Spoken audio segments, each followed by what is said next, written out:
ইরানকে 1 মাসের আলটিমেটাম দিয়েছেন মার্কিন প্রেসিডেন্ট ডোনাল্ড ট্রাম্প। তিনি স্পষ্ট জানিয়েছেন, নির্ধারিত সময়ের মধ্যে যুক্তরাষ্ট্রের শর্ত না মানলে ইরানকে ভয়াবহ পরিণতি ভোগ করতে হবে। এই আলটিমেটামের মধ্যেই যুক্তরাষ্ট্র দ্রুত সামরিক প্রস্তুতি জোরদার করছে। জর্ডানের বিমান ঘাঁটিতে মোতায়েন করা হয়েছে অত্যাধুনিক third missile defence system. Short থেকে ইন্টারমিডিয়েট রেঞ্জের ব্যালিস্টিক মিসাইল প্রতিরোধে সক্ষম এই ব্যবস্থা যুক্তরাষ্ট্রের সেনা ও মিত্রদের সুরক্ষা দেবে বলে দাবি ওয়াশিংটনের। এর সঙ্গে সমন্বয় করে পেট্রিয়ট মিসাইল সিস্টেমও সক্রিয় করা হয়েছে, যাতে আকাশ প্রতিরক্ষায় বহুমাত্রিক ঢাল তৈরি করা যায়। কাতারের আল উদেইদ বিমান ঘাঁটিতেও প্রতিরক্ষা ব্যবস্থা জোরদার করা হচ্ছে।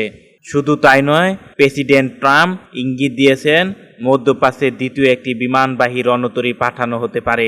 সামরিক বিশ্লেষকদের মতে এটি কেবল প্রতিরক্ষামূলক পদক্ষেপ নয়, সম্ভাব্য আক্রমণাত্মক প্রস্তুতির অংশ হতে পারে। এদিকে নতুন মাত্রা যোগ করেছে চীন।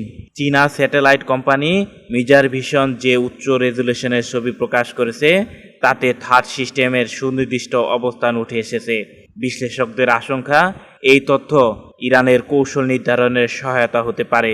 পাশাপাশি গলফ অব দ্য ওমানে চীনের নজরদারি জাহাজ মোতায়েন পশ্চিমা সামরিক তৎপরতার উপর ঘনিষ্ঠ নজরদারির ইঙ্গিত দিচ্ছে। ওয়াশিংটনে ইসরায়েলের প্রধানমন্ত্রী নেতানিয়াহুর সঙ্গে বৈঠকেও ইরানের ক্ষেপণাস্ত্র কর্মসূচি বড় ইস্যু হয়ে উঠেছে। সব মিলিয়ে 1 মাসের আলটিমেটাম ঘিরে উত্তেজনা এখন চরমে। প্রশ্ন একটাই, এই সময়সীমা কি কূটনীতিক সমাধান বয়ে আনবে, নাকি মধ্যপ্রাচ্যে আরেকটি বড় সংঘাতের দিকে এগিয়ে যাচ্ছে?